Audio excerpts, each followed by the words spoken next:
Yes, folks, something is indeed wrong in America, and many sense that changes in this nation's lifestyle are occurring. Most of us know full well that these changes are taking place. The newspapers are saturated with articles reporting the activities of those advocating increased governmental spending for a variety of unconstitutional purposes. Organizations supporting a globalism concept urge the world to adopt a one-world government.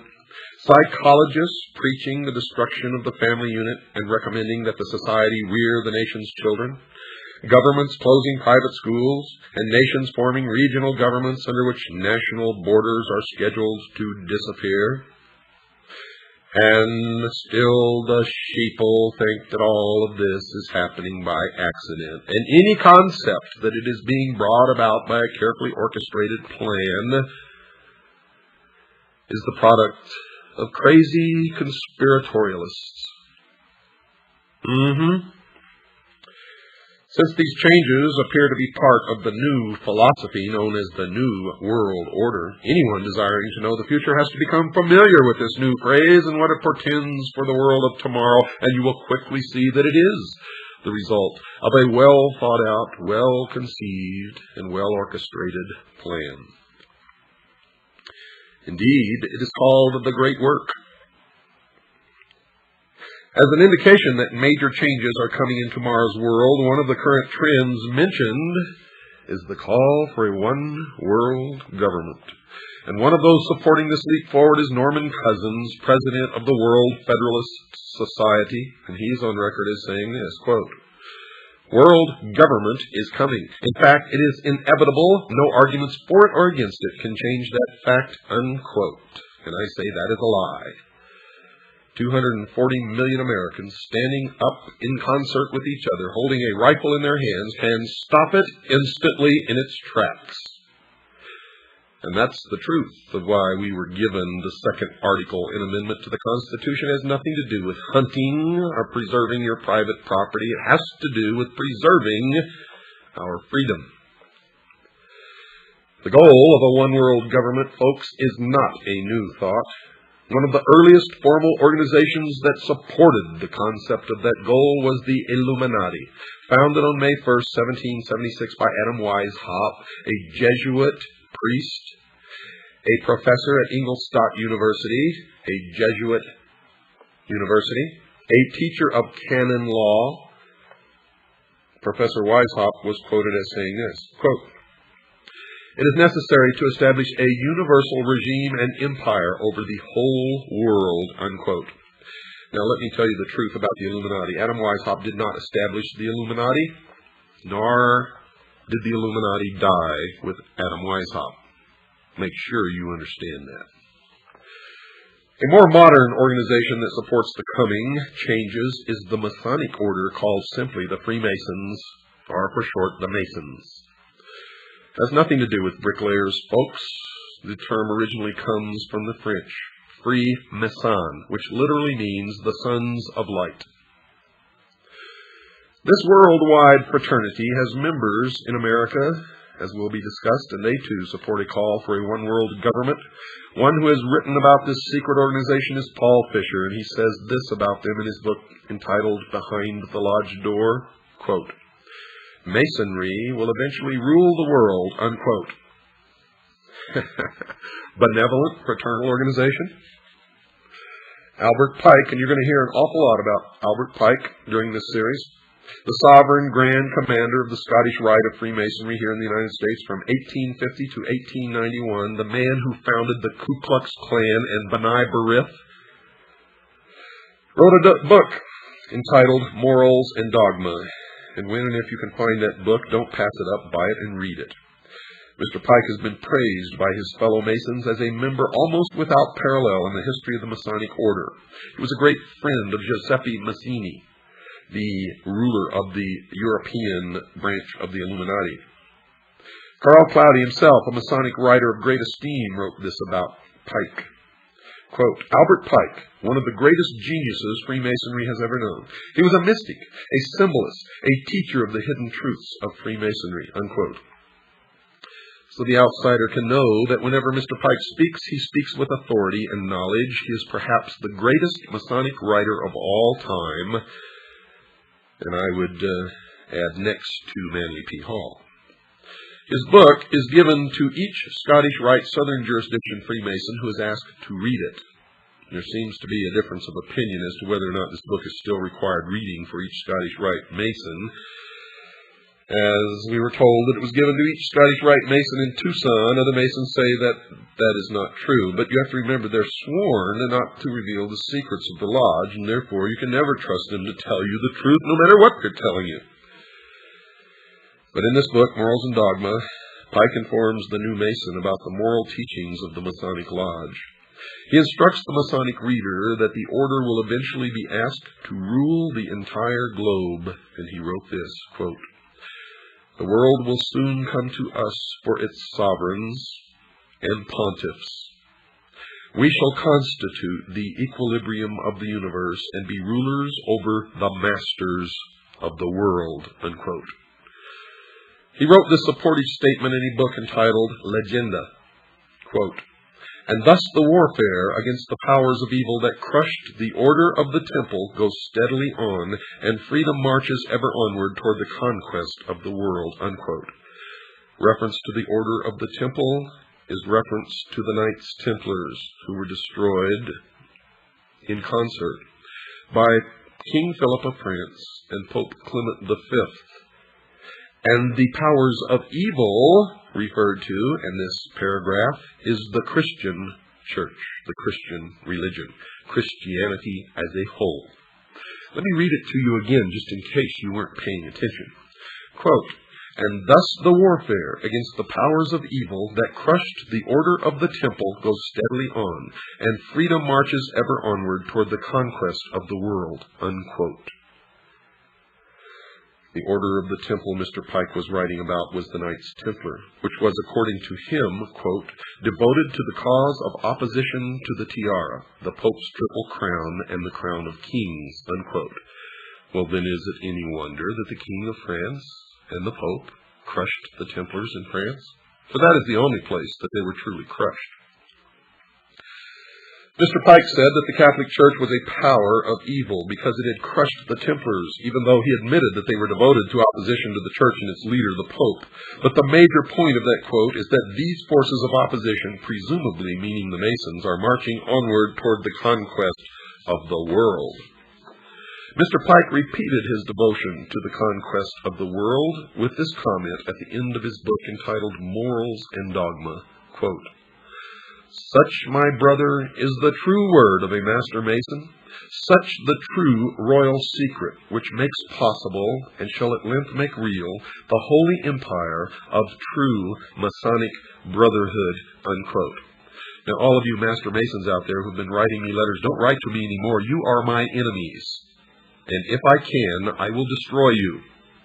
Don't write to me and profess your innocence, for your own have proclaimed your guilt. And if you are truly innocent, then you're just a foolish dupe, and you better get out while you can. The major worldwide movement that champions a one-world government, folks, under a religious leader is a new phenomenon occurring worldwide called the New Age movement, a creation of Freemasonry. The newspaper put out by the Scottish Rite of Freemasonry is called The New Age. Tex Mars, a researcher into this new religion, has written 2 books on the subject. Both of these books are excellent primers for those who wish to know more about the beliefs of this religion. The 2 books are entitled Dark Secrets of the New Age and Mystery Mark of the New Age, and he has written, quote, "The New Age movement has undeniably taken on the definite form of a religion, of course, because it is Mystery Babylon." He goes on to say, "complete with an agreed-upon body of doctrine, printed scripture, a pattern of worship and ritual, a functioning group of ministers and lay leaders," unquote. Another writer who has written 2 books on the New Age religion is Constance Cumby. Her 2 books are called The Hidden Dangers of the Rainbow and A Planned Deception. She has written this, quote, "The New Age movement is a religion, complete with its own Bibles, prayers, and mantras, Vatican City, Jerusalem equivalents, priests and gurus, born-again experiences, they call it rebirthing, spiritual laws and commandments, psychics and prophets, and nearly every other indicia of a religion, unquote. The new religion has a series of leaders. One is a woman named Alice Bailey, a prolific writer on the subject of the New Age. She was the founder of an organization called the Arcane School, one of the major Lucis Trust divisions. The Lucis Trust was a major publisher of books supporting the religion, and published a newsletter or newspaper called Lucifer. In her book entitled The Externalization of the Hierarchy, she told her readers who the organizations were that were going to bring the New Age religion to the world, and she identified them as being, quote, the three main channels through which the preparation for the New Age is going on might be regarded as the Church, the Masonic fraternity, and the educational field. And folks, that is exactly who is bringing it to realization. The main thrust of this program is going to be to examine only one of the three organizations mentioned by Alice Bailey, that being the Masonic fraternity. There are numerous works by other writers, lecturers, researchers, exposing the involvement of the church in the educational field in the New Age movement and in the New World Order. So I'm not going to attempt to duplicate those efforts. However, only a few are aware of the involvement of the Freemasons, and that is why I have chosen to concentrate on that organization, Mystery Babylon. And the reason I'm concentrating on that organization is because it is their members who have infiltrated the church and the educational field who control those other two organizations. So really there's only one organization that needs to be dealt with, and that is Freemasonry.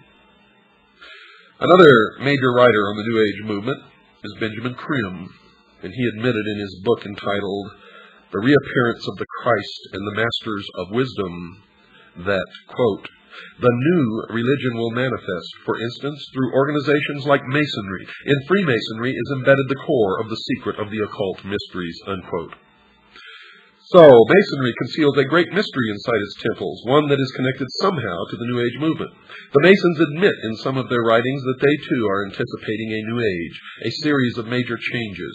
Henry Clausen, the past sovereign Grand Commander, the equivalent of their president of the Scottish Rite of Freemasonry, has been quoted as saying this, quote, we look towards a transforming into a new age using, however, the insight and wisdom of the ancient mystics, unquote. The Masons claim that the things that they believe in are as old as the ancient civilizations. They also claim that these mystics, the ancient philosophers, have the wisdom of all ages and that somehow this knowledge has become lost through the centuries. Humanity today does not possess this knowledge, but it has become the task of the Masons and other truth seekers who turn out in every case of investigation to be liars and deceivers and manipulators, to rediscover these principles for the benefit of all mankind. Those possessing this knowledge will correct the world's current problems. Some of the Masons also claim to have identified the cause of these problems. One of the most prolific writers on the subject of this lost truth, as I have mentioned earlier, is Manly P. Hall, a 33rd degree Mason. For those unfamiliar with the Masonic degrees, all Masons in America start through what is called the Blue Lodge, consisting of only 3 degrees. A Master Mason is of the 3rd degree, and really knows nothing, even though he thinks that he has been illumined, and I get letters from them all the time. I'm a Master Mason, and I never heard of any of the stuff that you're talking about. Oh, boy. It amazes me, folks. It just absolutely amazes me that people are so stupid. Drives me wild. The initiate into the Blue Lodge goes through 3 separate and different initiation ceremonies, one for each degree. After completing these ceremonies, he may stay where he is or choose to affiliate himself with either the York Rite, which has 13 degrees, or the Scottish Rite, which has 32, and then the meritorious 33rd. The latter is divided into 2 separate jurisdictions, the southern and the northern. And these are based primarily on state borders, and whether one joins one or the other depends on where the initiate lives. The two Scottish rites have an additional 29 degrees, making for a total of 32. There is one more degree called the 33rd degree, which is honorary, and only a few are invited into that degree. And to even be considered, they must perform some major work toward the completion of the great work, which is the plan to bring about the utopia on earth, the socialist dream. The York Rite has a total of 9 degrees. However, since little has been revealed about this order, we will concentrate on only the Scottish Rite, and in particular the southern jurisdiction. Well, I've since discovered that the York Rite has a total of 13 degrees, folks, not just 9. Mr. Hall has written a book entitled Lectures on Ancient Philosophy, in which he talks a great deal about the Masonic fraternity. And this is his comment about the coming changes. Quote, "A new day is dawning for Freemasonry. From the insufficiency of theology and the hopelessness of materialism, men are turning to seek the God of philosophy." Unquote. Notice that Mr. Hall has said that current theology, obviously current religion, has proven insufficient. Also, he feels that materialism, meaning the right to private property, is also a failure. But more importantly, he points out that this new God of the Freemasons is somehow different from the God of the Jews and Christians, as will be illustrated later. Some of the Masons believe that the God of the Bible is a God of evil. Helena Petrovna Blavatsky, perhaps the founder of the current New Age movement, has also determined that the Masons are somehow supportive of her religious views. She wrote this in her book entitled The Secret Doctrine. Quote, "At the end of the 18th and the beginning of the 19th centuries, many Freemasons traveled to Tibet, where they were initiated into the esoteric, defined as intended for or understood by only a chosen few as an inner group of disciples or initiates, by an esoteric order of the Masters of Wisdom." Unquote.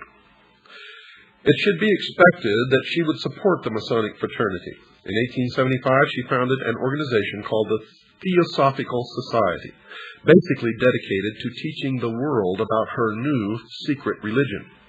One of the earliest members of that organization was Albert Pike, later to become the Sovereign Grand Commander of the Scottish Rite of Freemasonry. Albert Pike, who later became a 33rd degree Mason, the highest degree attainable, also saw that there were some significant changes coming, and that he was supportive of those changes. He wrote the following in his book entitled Morals and Dogma. Quote, "We can look on all the evils of the world and see that it is only the hour before sunrise and that the light is coming." Unquote.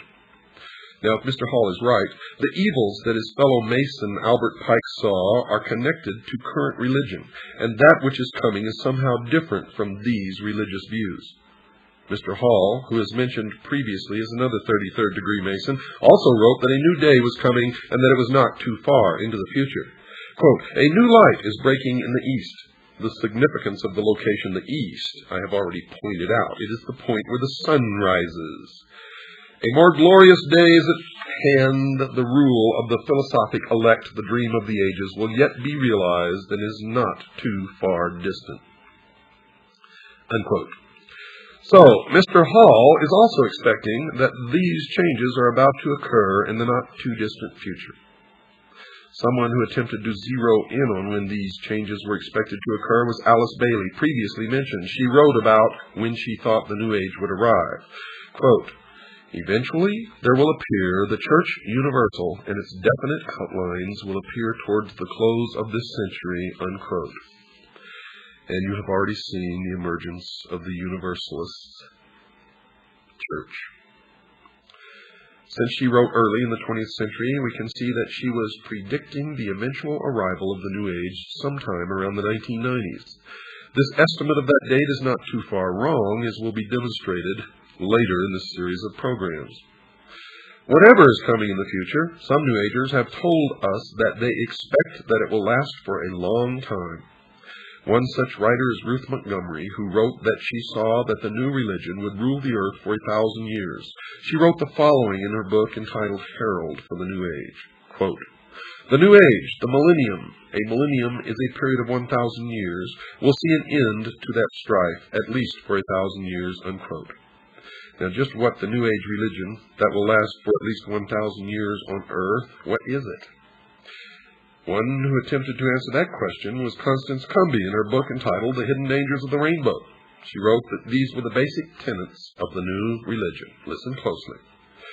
The plan for the future includes the installation of a new world Messiah, the implementation of a new world government and new world religion under Maitreya, an individual who will be examined later in this series of programs. 2. A universal credit card system will be implemented as a cashless society. 3. A world food authority will control all of the world's food supply. 4. A universal tax. 5. A universal draft. And 6. They intend on utterly rooting out people who believe the Bible and worship God, and to completely stamp out Christianity from the face of this earth. As was discussed prior to this summary, certain people have indicated that they see the Catholic Church as an enemy. Here, Mrs. Cumby says that they see not only Catholicism as the enemy, they also see all of Christianity as an enemy. Whatever the New Agers believe in, folks, it appears to be growing in popularity. Bantam Books, one of this nation's leading publishing houses, has reported that the sales of their New Age titles has increased tenfold in the past decade. Time magazine reports that the number of New Age bookstores has doubled in the past 5 years to a total of about 2,500. According to an article in Forbes magazine, quote, publishers estimate that total sales of New Age titles today are at least $100 million at retail, unquote. So, whatever they believe in, many believe in it. But perhaps the most insightful comment about the nature of what the New Age religion believe in and who they worship as their God was written by Mrs. Cumby in her book entitled The Hidden Dangers of the Rainbow. She wrote that they had, quote, the intent of bringing about a new world order, an order that writes God out of the picture and deifies Lucifer, unquote. So if Mrs. Cumby and the other writers on the subject are right, the New Age movement needs to be studied in some depth. We know that the goal of Freemasonry, at least that which is stated, is to bring about the new man, the illumined man, and the number of the man is 666. Please, we're doing all we can for you. We're trying to bring you back down to normal size. You do think I'm a freak, don't you? But you know, to me, you're the freak, the one who's different. I'm not growing, you're shrinking. He started as a normal human being, but now each day he doubles in size. Where will it stop? The amazing colossal man. Colonel, he's been reported in Las Vegas. Impossible. How can he walk 120 miles in only an hour? Impossible? Not when you're 60 feet tall. The amazing colossal man. Now, you want to know what we need to do, folks? I want you to listen to this closing song. Good night, and God bless you all.